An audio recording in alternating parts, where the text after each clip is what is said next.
How are we doing, everyone, and welcome to another episode of Talking to Mod. Today's guest is none other than the one and only Eddie Pillar. How are you, sir? Yeah, I'm all right, thanks. Yeah. Yeah? Hi. Thank you for joining me. Yeah, I'm what's going to happen? I'm a bit confused. You and I both, mate, but strap yourself in because you're in for it. You were at my show in Camden. You know what to expect, mate. Okay. All right. In fact, that was the last time I saw you in Camden. Well, I see. The thing is, I'm working most weekends, and well, every weekend actually, and so I don't really. In fact, your show was probably the first time I've been out where I wasn't working for a couple of years. So you're lucky. I might as well stick you on the spot. Did you enjoy yourself? Yeah, it's great. Appreciate that. It was different. It was not. Weren't really sure how it was going to go down in the Dingwalls, but as you said, it was a Wednesday night. I'm happy with how it went. You know, Dingwalls is a classic venue. Before, when it was in a different place, we used to do Sundays there, Sunday afternoons, jazz set, Giles Peterson, and it was great. So it was good to be back there. Yeah, so you can just smell the history when you walk in there. I'm very grateful that I played there. But let's talk about music. Music's a massive thing in your career, in your life, Eddie. You know, you've always been in and around it. What sort of music were you listening to as a youngster, mate? Punk, Buzzcocks mainly, and but loads of punk, and then the Jam, and you know, from there I became a mod. So that's it. There's a similar story to myself, really. The Jam for me. Once I listened to all Modcons, that was it. That's the first album I really understood. See, I think the modern world is better, actually. But I'm apparently the only person that does. So even Paul Weller laughs. If everyone liked the same thing, though, the world would be boring, mate, you know? Yeah, but I mean, In the City is a brilliant album. I think all Modcons was the last great work of genius that the band did. Setting Suns is okay in places, and The Gift. You know. Remember the first album you bought? No, actually, no. It might. No. I remember the first single, which was Gary Puckett and the Union Gap. Young Girl, Get Out of My Life. Yeah. Yeah, that was because. Have you ever seen the video for that? No. It came out it came out in the mid-'60s, and it's about young girls. It's a bizarre, inappropriate, and highly not recommended video, but it's still on YouTube. It's not the wrong side of but it's just that it shines a light on the fact that things were different then, you know? No. Were you going to many gigs as a youngster? Yeah, 5 nights a week, pretty much. And people say, you know, I was with a friend of mine, Mappy, this morning, and, you know, he said, oh, well, people don't believe that we went out 5 nights a week. But, you know, it was only 50p to get into any band, you know, and if you went to a stadium-type band or the Rainbow in Finsbury Park or something like that, it was only £2.50, and a pint of lager was 30p. So, you know, we were out all the time. You couldn't get nothing for that these days, could you? Nothing at all. Absolutely. Like, flipping mental. I mean, a gig these days, I mean, Oasis was about 150 quid a ticket, something like that. Yep. Crazy. Yeah. I saw Oasis's, one of their first gigs, actually.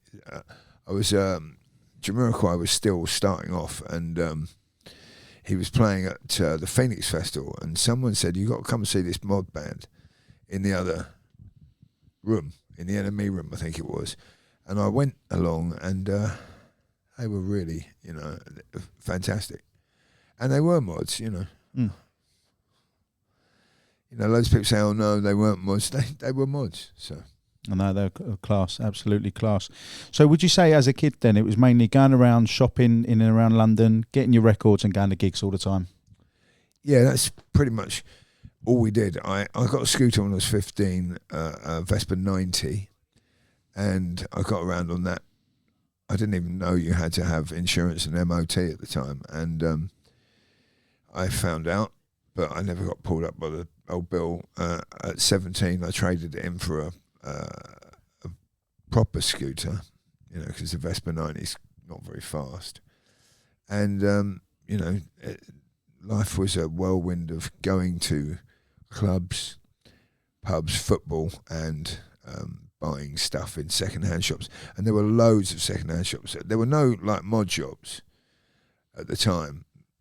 Maybe the first mod shop, I suppose, was Robot in Carnaby Street, upstairs in Carnaby Street. That was pretty good, but it was all, you know, old stock East End tailors and, you know, East End fashion shops that hadn't had this stock for sale for 20 years. So it was all smelt a bit, and as long as you had it cleaned, it was all new and fantastic. So yeah.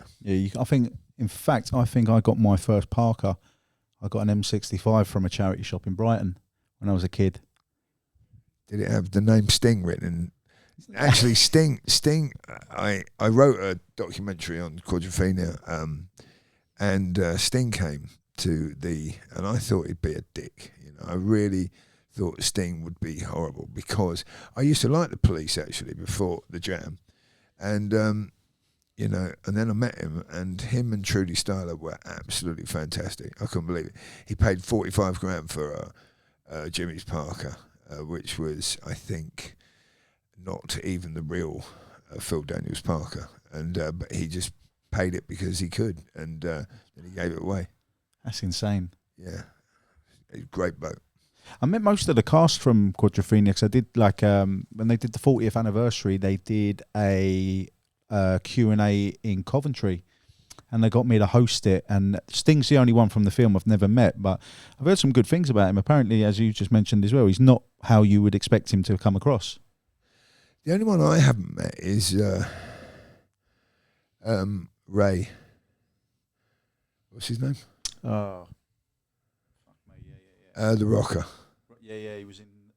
I know, yeah. He's quite a famous actor, and I can't remember his name. But then I had a bit of mental trauma a couple of years ago, and I haven't got memory, so I can't remember stuff mainly. Listen, sometimes you don't want to remember stuff in this day and age, mate. I tell you. I remember the scene he's in. He's in the bath singing. Ray Winston. Thank you. Yeah. So I've never met him, although he was at a couple of Q&As I've done, but he didn't speak. So. Quadrophenia is one of them films you can. I mean, I've watched it religiously, God knows how many times, and you still go back to it, and it's like the first time you've ever watched it again. Yeah, and each time you watch it, there's more you can take in from it, and I think a lot of that is because Frank Rodham allowed the boys to freestyle, and you know, for example, when they go in the chemist, he's going, "I'm just picking up something for my mum," you know, where he's putting Durexes on his fingers. By the way, that was all made up, you know, and there's so many jokes in it, and so many great one-liners. It's just an amazing film, and I try and watch it once a year, maybe. At the Long Good Friday. Oh yes, another good film. I would have Quadrophenia up there. I mean, so many people say that film inspired them to go down the sort of mod culture route, but I would have another one similar to that. I would say would be This Is England. Yeah, see, I didn't really see that. No, I know the girl Vicky McClure, yes. and funnily enough, the bloke Martin Compton. But was he in that? No, he wasn't. No, you had Line of Duty. Yeah. So, but it passed me by because I'm older now, and Quadrophenia, I was 16. I got asked to be an extra, but I was on holiday with my mum in Ibiza because Bill Kerbishley, the producer of the film, was a friend. His children, Jackie and Mick, were my friends growing up, and they said, "Oh, why don't you come down next weekend? We're going to Brighton, and we'll be, you know." And I couldn't go. I was quite upset, but anyway, too late now. But it's like films like that, as I said, iconic films. We mentioned a bit about music, and you know, you were going out 5 times a week listening to various artists and that. I mean, what do you think the state of the music today is? Well, funny enough, I went to see an American mod band called the Silverados on Friday in strange pub I'd never been to before. The Stag, I think it was called, in Dalston, and they were great. This band, they were like young, aggressive, and really good. And 3 of the other bands on that night were also mods, and the place was full of mods. And these are all 22 years old, 18, 16 years old. You know, the guy from, well, they're just, I can't even remember their names. There was just so many of them. I think I saw something about, were they in the Marquise the other day as well? Probably. There was a video, and there's a young kid, and I think he's about 16, 17, and they did a jam cover, and it's hit like 1 million views, and then they did it as like a bit of publicity to say, right, now we've got a gig in that Stag's Head or something like that. Yeah, that was it. It was full up, and it was really good. So there is hope. No, you never know. I mean, you got the Molotovs? Yeah. They've made a big name for themselves recently, haven't they? They are doing their second. They've just added a second night at the Forum for their next London show, and the Forum holds about 2,000 people, and you know, James Taylor holds the all-time record of people in the Forum, and he's also headlined it the most. Well, it was the TNC then, but James Taylor used to play it once a month, and sold out every time. So it's quite important to mod history. And also the Molotovs are great. I think Izzy is spectacular, but you know, the mod comparisons come from the singer, and he is, you know, he's a mod, so you can't avoid it. So definitely. I just wonder, you know, with the Stripes and with people, you know, like that in the past, as they're mods, they've got a great following, and then their managers say, as soon as they get signed up, their managers say, right, leave that mod stuff. And what happened to the Stripes after they got signed by Elton John's label? Nothing. Yep. I never heard of them again, and they paid, I think, £500,000 for them. And you know, Jake Bogue was the same, and I think the one who, yeah, it's just interesting how the media and managers and the industry have no faith in mod at all, and they say, if anyone's involved in mod, they say, oh no, get rid of that, you don't want to do that, and they're wrong every time. So it will be, if the Molotovs stay as they are and they write a couple of decent songs, you know, he could be the next Paul Weller. He could be, but well, not the next Paul Weller, because no one could be the next Paul Weller. But he could certainly be up there. Yeah, I mean, didn't their debut album going at number 2? Yes, yeah. So I mean, that is pretty good. And I mean, they've just come off the back of a tour with, I think his name's Youngblood. He wouldn't be my sort of music. Yeah, but I don't he's playing like stadiums, you know, and packing them out. And I believe they were the main support acts. And you know, if you can play stadiums, then you're destined for good things, to be honest. You know, you don't let that sort of atmosphere bother you, because there'd be a lot of bands who'd go out there and go, shit. But it seems like the way they perform in a small, intimate venue is the same way as how they're doing it on these big venues. That just reminded me of a story, actually, of, I don't know whether I should tell it or not, and I'll tell it, and if we can't use it, you can take it out if we can. So, do you remember a band called Las Vegas? Yes. They had a mod girl drummer and various, really good band. They got support to U2, and they did stadium nights, and it's about the third night, and the singer carved into the dressing room, U2 are a bunch of wankers, or something like that. And not only were they off the tour the next day, they got fined £15,000 and didn't get paid for any of the dates. And that just shows you, don't be cocky. Say thank you. Oh, 100%. That's I mean, I obviously think that about about U2, but I wouldn't say it when I was supporting them on tour. So that shows you, you know, it's a difficult market, you know, and so many things can go wrong, and they quite often do. No, that's a big bombshell, though, isn't it, to be honest with you, especially if someone's offered you a support. Go back to the music again, as we were saying. Obviously, we love the jam. I love the Style Council as well. You were actually involved in one of the music videos, Solid Bond to Your Heart. Am I right in saying that? Yeah, I think so. Yeah. I'm trying to remember which one it was. Yeah. Yeah, Solid Bond, yeah, Solid Bond to Your Heart. How did that come about? Gary Crowley rang me up and said, Ed, Paul is looking for few suede heads for his next video, and you're a bit of a suede head, aren't you? And I was going through a bit of a suede head period, and I said, yeah, of course. So he said, can you get a few people together to be in the video? So I rang round a few of my mates, and we all went up there, and yeah, that was it. But I had an acting role in that video, and I took my then girlfriend along, and she had a suede coat on, but she had inappropriate long hair. But anyway, and I was supposed to be like dancing with her, and Mick Talbot comes over and chats her up, and then they walk off together, and I kind of go, oh, like that. But after the third take, the director just went, get that prat out of here. So I couldn't act. And it's a shame because I wanted to be an actor, but anyway. Is that always, so from a young age, is that something you always wanted to do then, be an actor, or? Yeah. Yeah?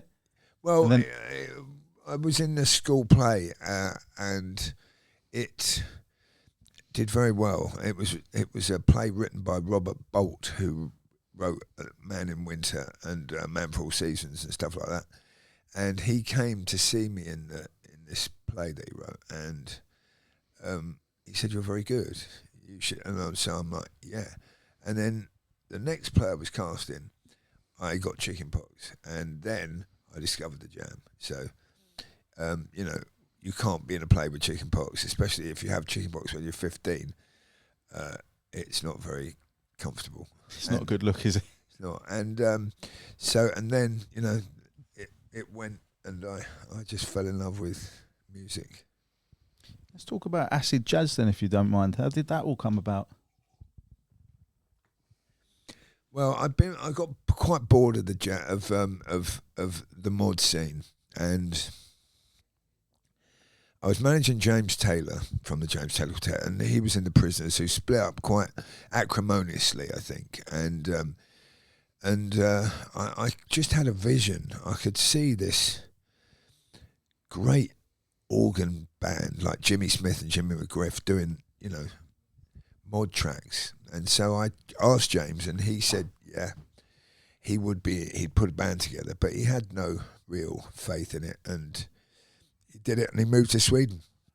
And I sent a couple of tapes out, and I gave a copy when the single was done, and gave it to Gary Crowley, and he really played it a lot. And then the next thing I know, John Peel rang me up, and I'm like, you're joking, because I mean, for young people today, they won't really know the importance of John Peel, but John Peel was the most important person on radio ever, and was listened to by virtually everybody in the country.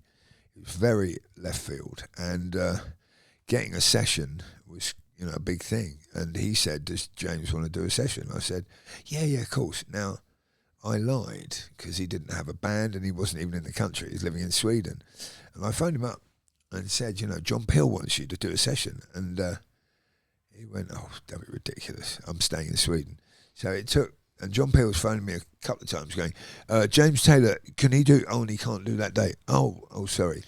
And, you know, because I couldn't persuade him to come. And then eventually I did. And then in doing so, we left the mod scene behind, but we were still mods, if you get my idea. We didn't want people that were, because they were getting more into freak beat and stuff like that, and I wasn't particularly. I was getting into jazz, and so we just left the mod scene, but we were still mods, and quite a lot of people like Smiler Anderson and quite a lot of people like that joined us, and we kind of found ourselves as part of the jazz scene, which was already in existence with Giles Peterson and Paul Murphy of DJs, and you know, they were playing the most incredible music, and you know, we were into jazz and boogaloo and, you know, Latin stuff, and so, you know, we fitted in this new world, and that was it really. Acid Jazz came out of that. I got on really well with Giles, and he said, let's do a label, and we did. He left after about 8 months because he didn't like mods, I think. You know, we were very retro and he was very forward looking, and we split the label in two. He got Galliano and the Young Disciples, and I got a man called Adam, who became Left Field, and Brand New Heavies. So that was it. And that was in about late 88, 89. And from there, I had so many hits, you couldn't make it up. It's bizarre. I love that you mentioned the fact how big a role John Peel played in the the music scene, because we had Horace from the Specials on earlier on, and he mentioned when John got Gangsters by the Specials, he said he played it again. He said he was playing it every day for about 2 weeks, and he said it helped them so much. And I just wanted to touch up on that. That was quite nice that he said he played. Well, it's true. It was true. I mean, for example, he really played the chords and the Purple Hearts. He really liked Purple Hearts, so he was very important to the mod scene. But it wasn't just the mod scene. He did it for punk. He played rockabilly. He played everything. Dub, dub reggae and stuff. So I really liked John Peel, and most people I knew did as well. But there were two kind of people. There were people that listened to John Peel and people who didn't. The people who didn't were straight people. And the people who did were left field, punks or soul boys or whatever, It was a demarking factor. How difficult was it to run an independent record label in those days? Don't know. No, I mean, it was incredible actually, because I was only 23. I mean, it was my third record label at the time anyway. I was 23 when Acid Jazz happened.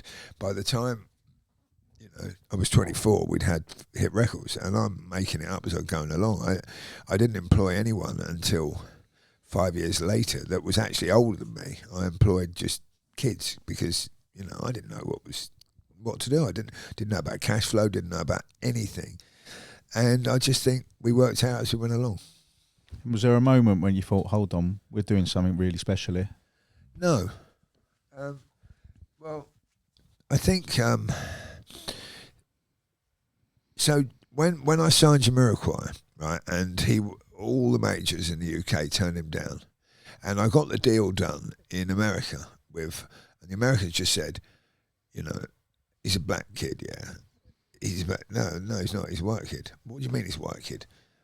We've been waiting for years for someone who sounds black but is white, because in America things are very different.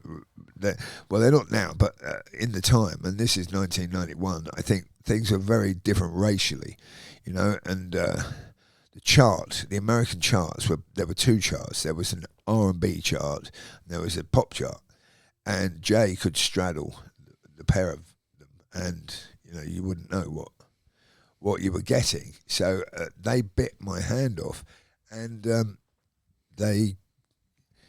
he left and went to Sony. Well, we sold him to Sony actually. I kind of regret that, and I didn't really sign another band because you can't really do that twice. You can't find Jamiroquai twice. It's impossible, I think, for any record man since the 60s. No one's found two superstars, and he was the biggest star in the world before Oasis, no doubt about it. And in fact, he might have. He was probably up there with Oasis because he broke America quite early, and Oasis were, they took their time to break America, I think. So I got bored, and it seems so long ago, but in 1993, I was running out of money, bizarre as it sounds. I just didn't know what I was doing, basically, and I bought a nightclub because the only way I could think of getting money was buying a club and then mortgaging it out for more than I paid for it. So, and funny enough, I did that, and the club was in just down the road, the Blue Note, and for 2 or 3 years, well, for 5 years, it was open for 5 years. It was the most successful club in London, and when it started, it wasn't, because we didn't play house music. We had every other kind of music, but we had no house music. And Hoxton, then in those days was a barren wasteland. You know, there was nothing in Hoxton. You look at it now and it makes me laugh, but when we opened, there was the London Apprentice, which was a big gay club. There was a taxi office, one sandwich shop, and the newsagents, which was a hole in the wall with a shutter. You know, and that was it. That whole. You know, that was all there was. And so we moved in there, and it took 6 months to get going, but when it did, it was the most successful club in the world, actually. I remember one night I got in for the club about 3 o'clock in the morning, and I turned on the telly. There was Sky News, and it was quite early in all-night television. And I watched Sky News, and there was an English journalist, an American journalist, and a person that, you know, the Kay Burley or whatever, you know, whoever was doing it, and the guy said, you know, so tell me about the Blue Note. You've got this really great club in London. Because they were talking about what was the most successful city in the world, and London was in 1992. It was just the best place to be. And the bloke said, well, we've got this amazing club called the Blue Note, and the American said, yeah, we've got a club called the Blue Note as well. And he said, yeah, but it's not like ours. And this is on the Sky News. And I'm like, we've happened. And you know, it was just a brilliant time. And then we turned around Hoxton, and lots of people moved in. And the first thing they wanted to do is close the club down. So they did. And I didn't really recover from that, actually. I owned 3 bars in Hoxton and a nightclub, and Hackney Council said to me, who were corrupt, by the way, it's in my book, new book, not that one, and, you know, they said, don't bother applying for a new licence for any premises, and in fact, give us those premises back, because you're never going to work in Hackney again. And I had already had the London Electricity showrooms, the Blue Bar, and no, I think it was just there was a place, we were going to knock the Blue Note into the cinema next door, and we had cut a lease on that, and that completely fucked me. So I gave up, and then it was managing my genteel decline, I think. I didn't want to do anything anymore. So, how did you kind of recover from that then? I know you said you never really have, but I mean, what after that all happened, what was there a point where you said, I need to be doing something, I need to get back out there? Well, the only thing that I had left, because the club side of the bit, I hadn't signed any bands to Acid Jazz. I still ran Acid Jazz for the catalogues and everything else, but other people were signing the bands, so I had to go back to Acid Jazz and do that again. And I remember the first band we had was Akimbo, which is Simon Bartholomew from the Brand New Heavies, and they were a jazz funk band.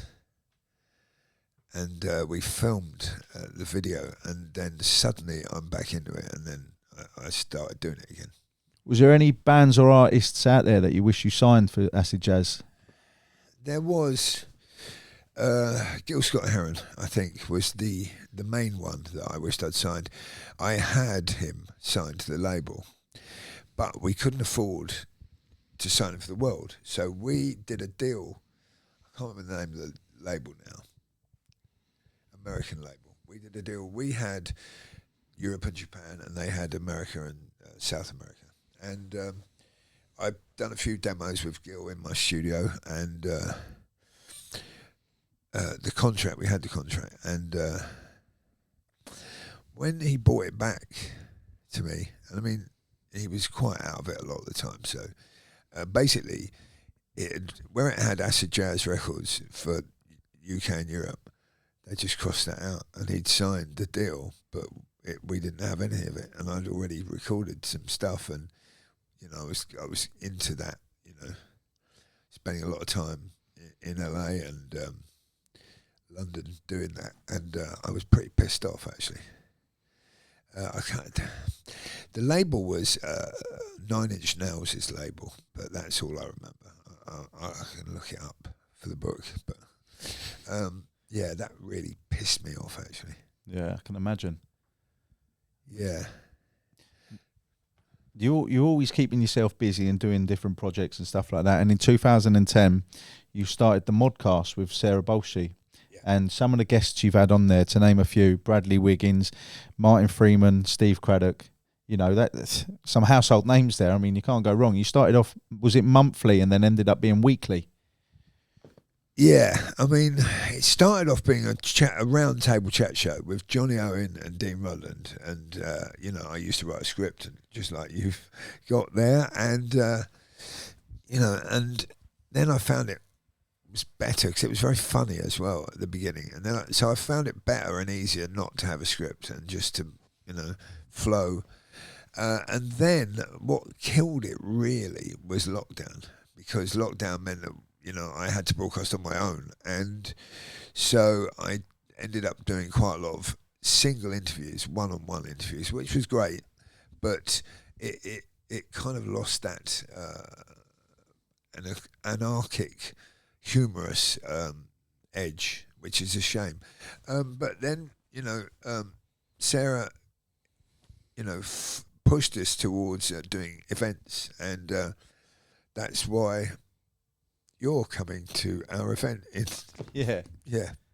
That's it. Yeah, just touch up on that, because I'm looking forward to it. And what a lineup as well.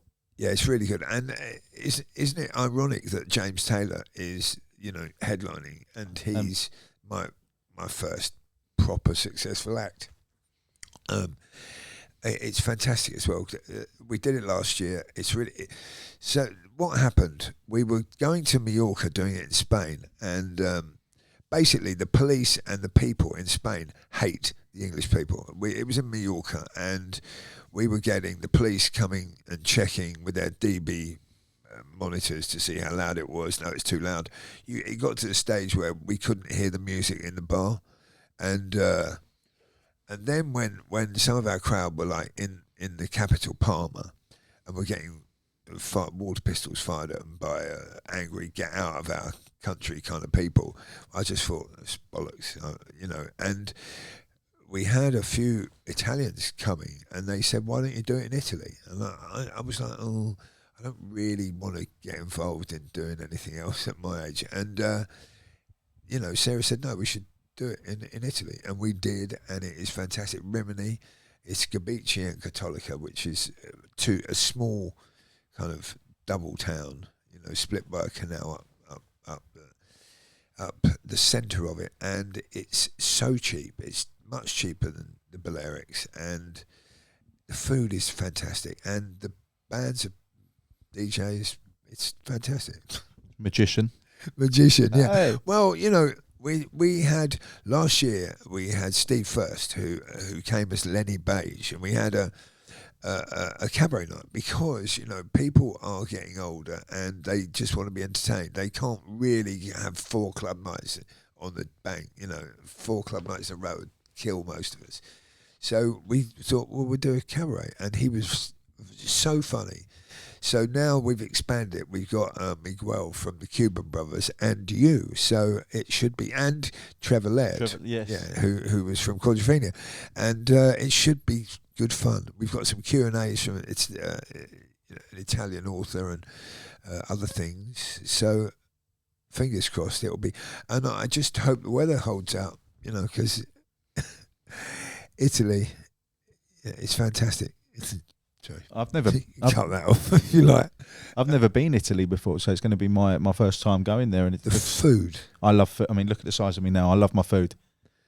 Well, you're in for a treat. Listen, I've stopped drinking and I've concentrated more on eating. I've kind of gone the other way around.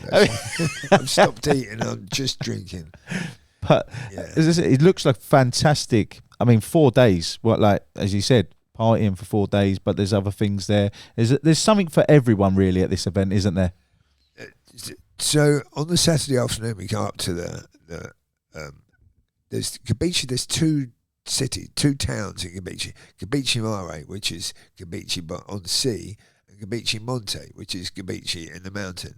And there's a 300, 400 scooters on the scooter run, and we spend the day up in the mountain, and it is fantastic. I saw a snake, a massive snake in the mountain last year. It's just, what the hell is that? And it was kind of, it was mad. Thought you were tripping out. Yes, well, actually, I feel like I'm tripping out now. But I normally have that impression on people, mate, to be honest with you. Yeah. But no, as I said, I'm very grateful for you inviting me down, and I'm looking forward to that. And apart from that, what else you got coming up, mate?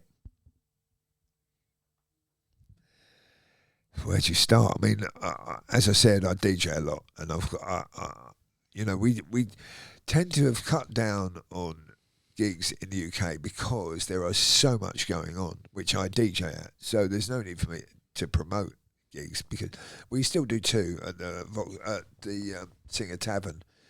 Have you been to the Singer Tavern? Why? I'm trying to think when the last time I was. Oh, you remember it if you. I have. I've been there. I can't tell you when it was last time I was there. Underground factory, which has three basements in a row, but they only opened the first one. I've had a look. They used to make singer sewing machines there, and I mean, why have a factory underground? But it's fantastic, and it's so we only do a couple of dates there. You know, one in the spring, one in the winter, but you know, we concentrate on the holiday at the moment, and. You know, it's going to be a lot more people than last year. It's really going well at the moment. Last year there was 300, so and there's 10 weeks to go. And we're well over 250 already. So, oh yeah, going to be well over that. Well, listen, thank you very much. I know you were gigging last night. Oh, gigging all weekend actually, and I'm feeling it now. Feeling a bit worse. Rock and roll. That's it. The party keeps going, doesn't it, eh? Yeah, and if you get a chance, come and see me DJ, because I'm a rare soul DJ now, you know, which kind of, it's not Northern soul, but it's rare soul, and I'm working every weekend, so if you get a chance, come see me. You're always doing something, and that's what I love. But Eddie, thank you very much for joining me today, and I'll see you in Italy, won't I, eh? Thank you. Nice one.